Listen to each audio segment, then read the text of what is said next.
Hey,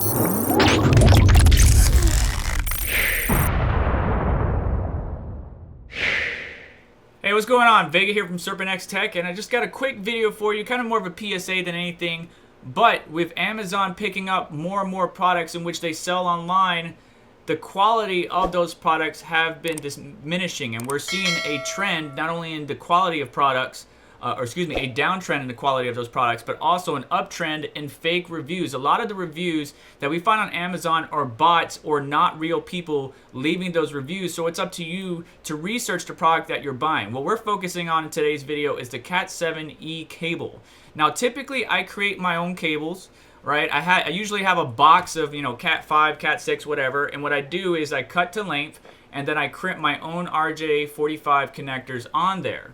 But Cat 7 is becoming more and more popular in your household or in most smart homes, and I wanted to make sure that you're aware of this. So the one that we're focusing on is this one right here, which was purchased from a store on Amazon called Ultra Clarity Cable Store. Now, I'm not familiar with them. I never heard of them, but it was a budget option, 15 feet, which is how far my mom's system is, or about that, from the cable/modem. Now, note to self, the cable/modem is not PoE or power over Ethernet. However, if we look at this picture, you can see that the cable started to melt even over here on the back, on the beginning portion of the cable, and then right at the actual connector, I don't know what happened. It just melted completely, and actually this gold-plated adapter or RJ45 connector is actually, it soldered itself. Like, it didn't matter what I did. I tried using pliers or whatever. There's no way that I could get that off. So ultimately what I had to do was I had to just cut it off. And it's very unfortunate because that means that Ethernet port on my mother's system is no longer usable. So I wanted to warn you guys about this because Cat 7e is becoming more and more popular.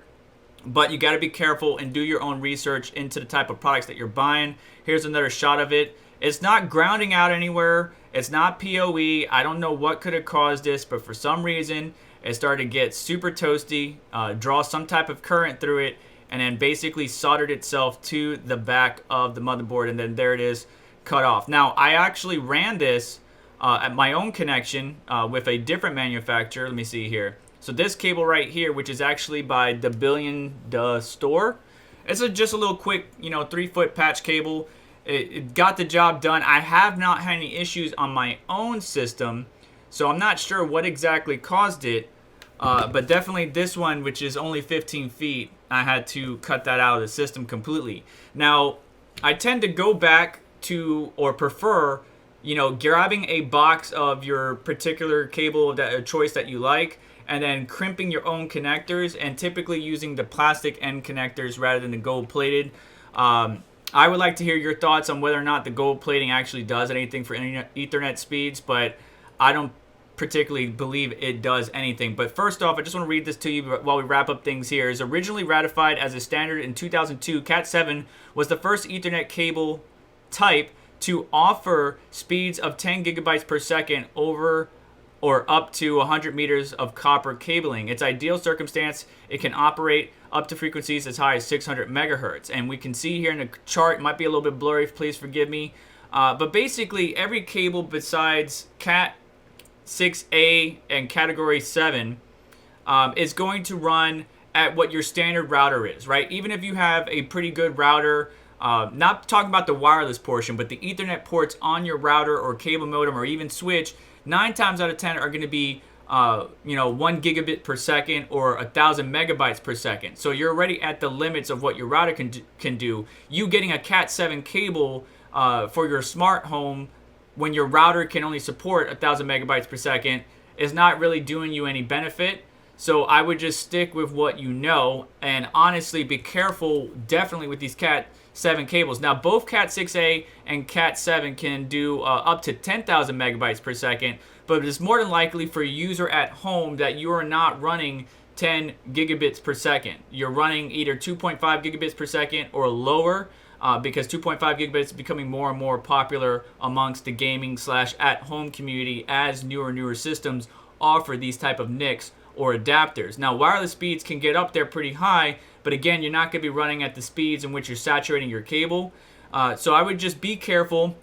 If you feel like Cat 7 and everything, great, I'm happy for you. Just be careful, do some research, or double check the reviews of the seller on Amazon, because it is very important to not get a cheap quality product like this and then, you know, wind up messing up your computer or something like that. Now, my mom's computer is operational. You know, I got her good to go with a wireless adapter. It sucks, but now that motherboard's dud to me because I can't take out that connector, and even if I could, that motherboard is pretty much done. So it's unfortunate, but I wanted to share this experience with you. Hopefully you can avoid it, but I want to know from you a couple things. Does the gold plating on a Cat 7 connector actually do anything to help out the speeds of a Cat 7 or Cat 6e connection?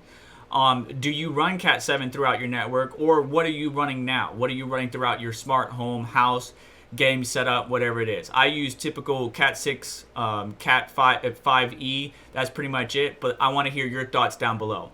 Besides that, that's going to do it for me today. Please do me a favor on the way out, hit the like button. Don't forget to hit the notification bell, or subscribe and notification bell to stay up to date with what's going on, as well as check out some of the links down below that help support the channel. I greatly appreciate your time and you coming to check us out.